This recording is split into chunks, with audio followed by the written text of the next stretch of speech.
No. He's actually really hurt. I did not. I am not. Are not. Will not. Cannot copy Mr. Steele's style. It's.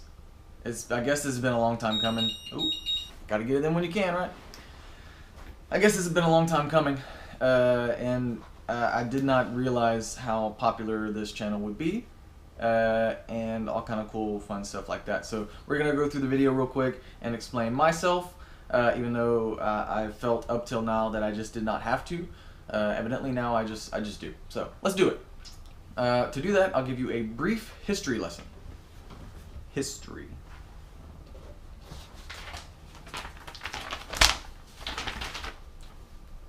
Okay, so we've got some info that I found online, but this is talked about throughout the whole fire service as well anyways, so it really doesn't matter where I got it. Let's see, by Paul Hashkin.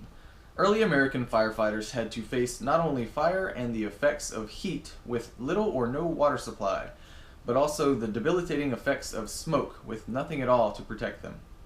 As well as was the case for firemen all over the world, they could not effectively operate under the heavy smoke conditions encountered during structural fires.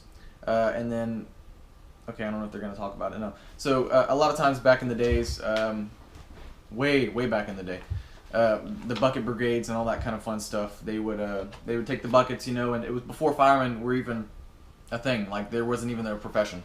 So the townspeople would get together and they would all bring buckets and try and put the fire out, which never worked, and the whole town would catch on fire, and that's whole history lessons, and I'm not going to talk about that. But eventually, I think it was something about, and this has been a long time since I've even read this, but soldiers or something from the war, they would come back and they didn't have anything to do, or they were like already, I don't know, they were in good shape or something, and they wanted to help out or something, and so they started like a brigade. Well, I think that might have something to do with why the fire service nowadays is structured a lot like a military. We've got captains and things like that, and just the badges and all that kind of cool stuff.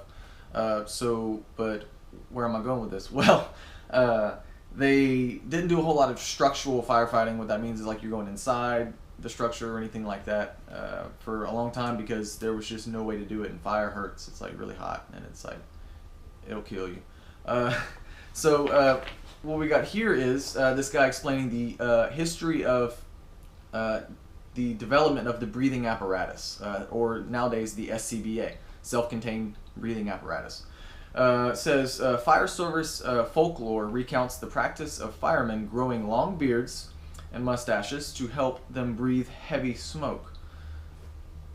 Still not making sense yet, huh? The theory was a fireman would dip his wet whiskers in a pail of water, then clench his wet beard. He would roll it up between his teeth and breathe through his mouth. And they would also roll up their mustaches, since they would grow out along with the beard as well, and shove it in their nose to help filter out the. It's pretty bad. Smoke is bad. It would get in the nose and it would really burn. It was really bad. I'm sure that didn't last very long, but there are some historical pictures of firefighters with very long beards, and so this is why this is believed in the fire service throughout the world, pretty much. Blah blah blah blah blah. Nowadays we got cool stuff. We breathe through masks and bottles. Firefighters have come a long way from breathing through their wet whiskers or sounding the shrill whistle attached to their leather hood. They used to have like leather hood. They look like freaking scary, like ugh. But not anymore. So what happened? How did I get here? Why so much hate and so much ridicule and stuff around the Mr. Steele style thing? I don't know. I have no idea. So I'll just give you my honest story and then let you guys figure out the rest. So pretty much, I joined the fire service about 2 years ago, and you know, I was a rookie, and the rookie gets all the crap, right? We had a lot of fun though. We get along really well around the station and stuff. But we were joking one day about like this kind of stuff, about the firefighters' breathing apparatus, and about how all that kind of stuff works and the history of it. And then somebody said something, and something was said about like, I bet you can't or won't or something grow a mustache like that, because I used to have a really long beard, like a nice beard. I never really got very many good pictures of it though. And I really missed it. And I remember, I think I was talking that day about how I was like upset that I didn't have my beard anymore. So they said something like that, and I said, you know what? Bet you I can. So I did, and you know, fast forward about I don't know, 4 or 5 months later, here I am, and I got into the FPV quad racing hobby and all that cool stuff. So I made a video about the wizard. That's this guy up here now, and it got a lot of views, like a lot of views, and I don't know what I even really expected out of it. Like I've made a couple videos in the past about other stuff, and it got some good views and stuff, but it's not like one of those things where I wanted to be like popular or anything. It just was one of those things where I got the wizard, I saw a bunch of videos online, but none of them like really dumbed the information down for people like me, and when I was getting into the hobby, and then people like a bunch of you guys that are just complete noobs that have no idea what the heck's going on. So hey buddy.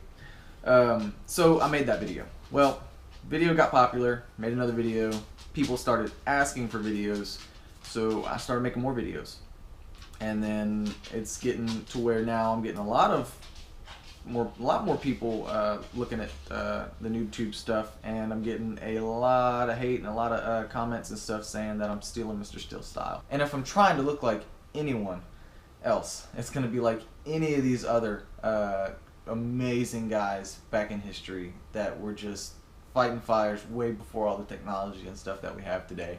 It just makes no sense. Just the bravery and the selflessness that it took to do something like that. Or maybe this guy, because he's a freaking beast. I don't even know who he is, but he has a great stash, and he's an awesome fireman, so I guess. A lot of that may have something to do with the logo, where I can never tell. Like, yeah, it's like right here. This is going to change here pretty soon, and I'll give you a brief explanation why, and you can make your own judgment on that, because whether you believe me or not, it's no big deal. So the FPVnoobtube is getting pretty big, and I'm really excited. I'm really proud of it, because we are building a community around beginners or noobs in the FPV hobby. This whole channel and this whole community has nothing to do with me anymore, and I don't think that it ever really did. Any money that I ever do or will get from this channel or the Patreon, I really appreciate it, by the way, guys. It goes straight back to you guys, goes straight back to the community. I'm not some kind of hot shot like trying to like look cool and like become popular and sponsored and all this crap. Like, I just want to help you guys out. That's what I do. That's why I joined the fire service, to help people out, and that's why I started this community. So that being said, the logo is going to change for one reason and one reason only, because I don't want, moving forwards, which way is forwards, the logo for the FPVnoobtube to represent me. Okay, I want it to represent you guys. I want it to represent the entire FPVnoobtube, because when and if this community grows larger, I want people to be able to look at the logo or look at the website. We got a website coming, which kind of kicked off this whole new logo thing. And I want them to see a community. I want them to see more than just me, because this was never supposed to be about me in the first place. I'm not that kind of guy. I'm not trying to steal Mr. Steele's style. I'm not trying to steal his spotlight and hop on the caboose of the Mr. Steele train or anything like that and catch some of his views and his love and stuff. I'm sure he's a really cool guy. Honestly, I haven't seen. I think I might have seen a video of him flying like around the planes when the planes are like floating or flying up in the, I don't know what they call it. And then like I've seen him in passing in a few other videos, because I watch a lot of Stinger Swarm stuff. I love that guy. But I'm sure he's a really great guy, and I'm sure you know, all that kind of cool stuff. And honestly, I'll tell you this: most people in real life, not just here in the tube, there are other people out in the world that have mustaches and stuff. Most people out in the world that have nice handlebar. It's called a handlebar mustaches. I know it's confusing. It's not called a Mr. Steele mustache. It's called a handlebar mustache. I'm sorry, that was really sarcastic. But most people that have handlebar mustaches, when they see you in public, it's actually more of like a brotherhood feeling. So I'm sure if I saw Mr. Steele in the street, he'd give me a thumbs up, we'd give a high five or whatever, and a handshake, and say, nice stash, man, and he'd be like, yeah, nice stash, dude. And we move on with our lives. I'm sure he will understand. I hope he sees this video. You know, if you know him or something, or tag him something or in it or whatever, I'm sure he'll get a really big kick out of it, because that's not what I'm going for here, guys. So the logo will change. The mustache, it could stay, it could go. The mustache has nothing to do with the hobby of FPV flying. It has everything to do with just an inside joke one day at the station, and the wife just happened to like it. I asked her, I was like, you want me to get rid of it? And she was like, no. She was like, I like it. I said, really?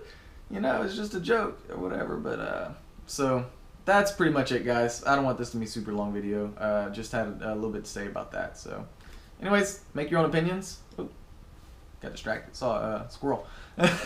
Make your own opinions, guys. I'll see you later. If you haven't already, go check out the FPVnoobtube Facebook group. And if you like to, just stick around. Just go ahead and subscribe and stuff. We got some informational stuff coming. We got some more of just me going out and meeting people, different noobs and stuff, and flying with them.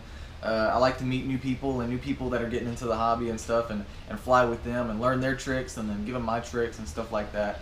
Hopefully we'll have some footage on here of maybe some pros later on, kind of asking them about their experiences and stuff, just getting into the hobby, and then also some people from the FPVnoobtube community trying to get some footage from you guys to put on the channel here to kind of show off your learning experience and stuff like that too. So this channel's not about me, it's about all you guys, the whole community in the FPVnoobtube, and it's going to stay that way. So see you guys later.